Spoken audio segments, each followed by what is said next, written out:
వందనం వందనం మాతృభూమి, ప్రకాశం జిల్లా మా జన్మభూమి. వందనం వందనం మాతృభూమి, ప్రకాశం జిల్లా మా జన్మభూమి. వందనం వందనం మాతృభూమి.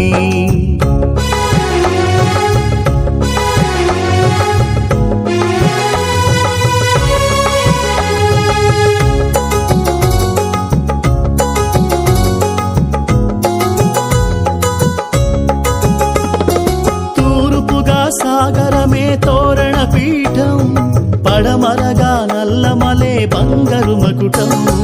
తూర్పుగా సాగరమే తోరణ పీఠం, పడమరగా నల్లమలే బంగారు మకుటం.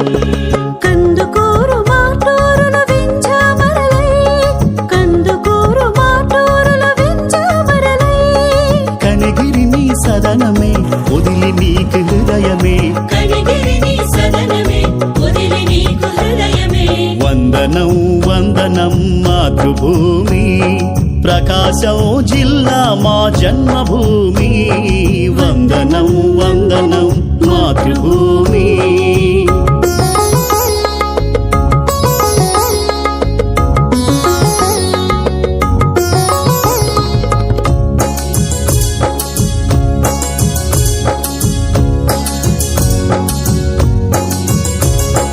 బుద్ధుని బోధనలందెను త్రిపురాంతకము, ఎర్రన కవి భారతమే మనకంకితము. బుద్ధుని బోధనలందెను త్రిపురాంతకము, ఎర్రన కవి భారతమే మనకంకితము.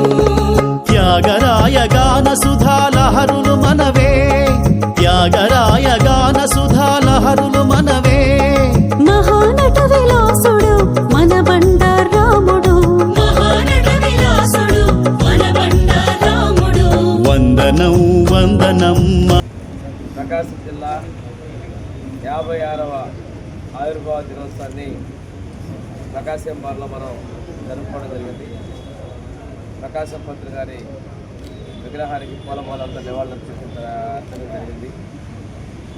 ఆ రోజు నెల్లూరులో ఉన్నటువంటి వెనుకబడిన ప్రాంతమైనటువంటి కందుకూరు తాలూకా, గుంటూరులో ఉన్నటువంటి వెనుకబడిన తాలూకా అయినటువంటి ఒంగోలు తాలూకాని, కర్నూలులో ఉన్నటువంటి వెనుకబడిన ప్రాంతం మార్కాపురం తాలూకాతో ప్రకాశం జిల్లా ఏర్పాటు జరిగింది. తదనంతరం 2000 గత ప్రభుత్వంలో మళ్ళా జిల్లాని పునర్విభజన జరగడం వల్ల అద్దంకి, పచ్చూరు, చీరాల నియోజకవర్గాలు బాపట్ల జిల్లాకి, కందుకూరు నెల్లూరు జిల్లాకి పోవడం వల్ల మళ్ళా కూడా మన జిల్లా విస్తీర్ణం తగ్గినప్పటికీ కూడా రాష్ట్రంలో అత్యంత విశాలవంతమైనటువంటి ఎక్కువ విస్తీర్ణం కలిగిన జిల్లాగా కూడా మన ప్రకాశం జిల్లా ఉంది. 56 సంవత్సరాలు అయినప్పుడు కూడా పూర్తిగా వెనుకబాటుతనం కూడా పోలేదు. ఈరోజు మన ప్రభుత్వం ఉన్నటువంటి లక్ష్యాల ప్రకారం పశ్చిమ ప్రాంతంలో ఉన్న వెలుగొండ ప్రాజెక్టు పూర్తి చేయటం, ఉమ్మడి జిల్లాలోని కందుకూరు ప్రాంతాల్లో ఆ రోజు పేపర్ మిల్ కూడా మన ప్రభుత్వంలో పూర్తి తీసుకున్నట్లయితే ఏషియన్ పల్ప్ పేపర్ మిల్ పోయినప్పటికీ కూడా ఇప్పుడు బీపీసీఎల్ రిఫైనరీ కూడా ఏర్పాటు చేయటం, సమీపంలోనే ఉమ్మడి కందుకూరు జిల్లా కూడా, కందుకూరు నియోజకవర్గం కూడా తిరిగి ప్రకాశం జిల్లాకి వచ్చేటువంటి పరిస్థితులు ఉన్నాయి. దానికి ఇవన్నీ కూడాను ఏది ఏమైనప్పటికీ పారిశ్రామిక పరంగా కూడా ప్రభుత్వం మన ప్రాంతం మీద దృష్టి పెట్టడం జరిగింది.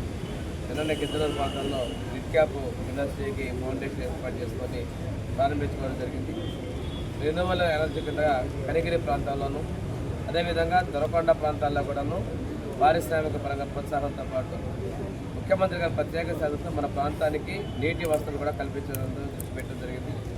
ప్రతిష్టాత్మకమైనటువంటి ఇన్స్టిట్యూట్స్ వచ్చినటువంటి వాటిని కూడా పూర్తి చేసే విధంగా మన ప్రభుత్వం ముందుకెళ్తుంది. ఏది ఏమైనప్పుడు కూడా ప్రకాశం జిల్లాలో లక్ష్యం ఏదైతే అభివృద్ధి కోసం వెనుకబడిన ప్రాంతాల్లో ఏర్పడిన జిల్లాని కొనసాగి దాన్ని పూర్తి చేసేందుకు ప్రభుత్వం సిద్ధంగా ఉంది.